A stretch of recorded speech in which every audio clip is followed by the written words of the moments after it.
यह खाली स्थान वृषण जालक, यह खाली स्थानों की फ्लेक्सीफॉर्म व्यवस्था या जाल रूपी व्यवस्था है जो कि संवहनीय कॉलेजिनस ऊतक मतलब वास्क्यूलर कॉलेजिनस कनेक्टिव टिश्यू संयोजी ऊतक सहारा है जो कि सहारा प्रदान करता है।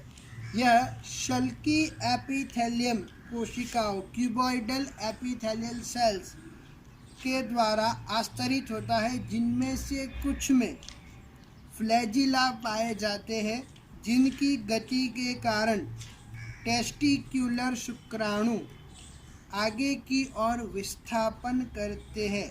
क्योंकि शुक्राणु इस अवस्था में अगतिशील होते हैं, वृषण जालक शुक्राणुओं को गति प्रदान करता है, आगे की ओर विस्थापित करता है। उसका कार्य यह है।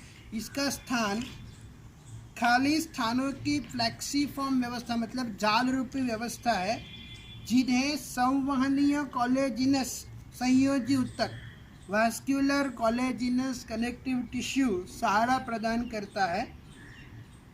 ये शल्की एपिथेलियल कोशिकाओं मतलब क्यूबॉइडल, जो कि आप 11वीं के 7वें चैप्टर में पढ़ चुके हैं, शल्की एपिथेलियल कोशिकाओं द्वारा आस्तरित हो रहता है, जिनमें से कुछ में फ्लैजेला पाई जाती है जिनकी गति के कारण टेस्टिक्युलर शुक्राणु आगे की ओर विस्थापन करते हैं। क्योंकि शुक्राणु इस अवस्था में अगतिशील होते हैं। सेमिनिफेरस ट्यूब्यूल रेटे टेस्टिस में खुलती है, जो कि मैंने पिछली आकृति में आरेख में दिखाया था। रेटी टेस्टिस जो यहाँ पर बीच में एक जालिका जैसा आवरण, वृषण जालिका का आवरण था, उसे ही रेटे टेस्टिस कहते हैं। तो सेमिनिफेरस ट्यूब्यूल रेटे टेस्टिस में खुलती है। तीसरा है वासा इफ्रेंशिया। रेटी टेस्टिस कैप्यूट वास एपिडिडाइमिस से 12 से 20 पतली नलिकाओं, जिन्हें वासा इफ्रेंशिया या डक्टुली इफ्रेंस कहते हैं, के द्वारा जुड़ी होती है। इनकी लाइनिंग सिलिएटेड एपिथेलियम मतलब पक्षमल अधिच्छद की बनी होती है, जो शुक्राणुओं का संवहन करती है। वासा इफ्रेंशिया क्या है? ये रेटी टेस्टिस के कैप्यूट एपिडिडाइमिस से, रेटी टेस्टिस कैप्यूट एपिडिडाइमिस से 12 से 20 पतली नलिकाओं, जिन्हें वासा इफ्रेंशिया या डक्टुली इफ्रेंस कहते हैं, के द्वारा जुड़ी होती है।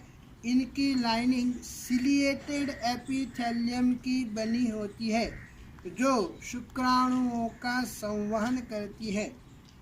ट्यूब्यूली रेटी टेस्टिस एवं वासा इफ्रेंशिया मिलकर अंतःवृषणीय जनन नलिका तंत्र बनाती है। कौन बनाएंगी? ट्यूब्यूली रेटी टेस्टिस एवं वासा इफ्रेंशिया अंतःवृषणीय जनन नलिका तंत्र इंटरटेस्टिक्युलर जेनाइटल डक्ट सिस्टम बनाती है। ट्यूब्यूली रेटी टेस्टिस एवं वासा इफ्रेंशिया तीनों मिलके अंतःवृषणीय जनन नलिका तंत्र बनाएगी। वासा इफ्रेंशिया की कोशिकाएं स्तंभाकार सिलिएटेड होती है, मतलब वो स्तंभाकार सिलिएटेड होती है। आप उसके बारे में मेरे से ज़्यादा जानते हैं क्योंकि आपने ये पढ़ चुके हैं। एपिडिडाइमिस अधिवृषण। वृषण जालक से शुक्राणु एपिडिडाइमिस की कुंडलित अपवाही नलिका की श्रृंखला में चले जाते हैं। वृषण जालक से शुक्राणु एपिडिडाइमिस की कुंडलित अपवाही नलिका की श्रृंखला में चले जाते हैं, जो कि एकल खाली डक्ट एपिडिडाइमिस कहलाती है। एपिडिडाइमिस के अंदर की तरफ अत्यधिक संवहनीय कुंडलित नलिकाएं होती है। इसकी लंबाई लगभग 6 मीटर या 20 फुट या 20 फीट होती है। यह कूट स्तरित स्तंभाकार एपिथेलिया से आस्तरित होती है। एपिडिडाइमिस को अधिवृषण भी कहते हैं। वृषण जालक से शुक्राणु अधिवृषण नलिका में की कुंडलित अपवाही अधिवृषण की कुंडलित अपवाही नलिका में श्रृंखला में चले जाते हैं, जहां वे खाली डक्टस एपिडेमिडाइमिस कहलाते हैं। एपिडिडाइमिस के अंदर की तरफ अत्यधिक संवहनीय कुंडलित नलिका होती है, जिसकी लंबाई लगभग 6 मीटर या 20 फीट होती है। ये कूट स्तरित स्तंभाकार एपिथेलिया से आस्तरित होती है। एपिडिडाइमिस के 3 भाग होते हैं, जो कि मैंने आरेख में स्पष्टतः दिखाया था। ऊपरी भाग शीर्ष या सिर कैप्यूट एपिडिडाइमिस या ग्लोबस मेजर, कैप्यूट एपिडिडाइमिस या ग्लोबस मेजर कहलाता है। दूसरे मध्य भाग कॉर्पस एपिडिडाइमिस या ग्लोबस नॉर्मल कहलाता है। मतलब बीच का भाग, मध्य भाग क्या कहलाएगा? कॉर्पस एपिडिडाइमिस कहलाएगा।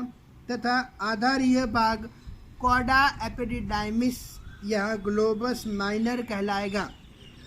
एपिडिडाइमिस में शुक्राणुओं को कुछ घंटों से लेकर कुछ दिन के लिए संग्रहित करके रखा जाता है, जब तक कि इजैक्यूलेशन के द्वारा उन्हें बाहर नहीं निकाला जाता। एपिडिडाइमिस में क्रमानुकुंचन से एवं क्रमानुकुंचन मतलब धीरे धीरे, जैसे हमारी अन्न नाली ग्रसनी या ग्रसिका में जैसे अन्न धीरे धीरे नीचे, अन्न के कण धीरे धीरे नीचे आते हैं, उसी तरह से ये क्रमानुकुंचन की क्रिया होती है। एवं विखंडनीय संकुचन मतलब विखंडित होकर संकुचन करते हैं। समयांतराल पर शुक्राणुओं को वृषणों से बाहर धकेलने के लिए होता रहता है। क्रमानुकुंचन एवं विखंडनीय संकुचन की प्रक्रिया द्वारा शुक्राणुओं को वृषणों से बाहर धकेलने के लिए होता रहता है। वृषणों एवं एपिडिडाइमिस को सम्मिलित रूप से टेस्टिकल्स कहते हैं। क्या कहते हैं? टेस्टिकल्स किसे कहते हैं? वृषण एवं एपिडिडाइमिस को सम्मिलित रूप से टेस्टिकल कहते हैं।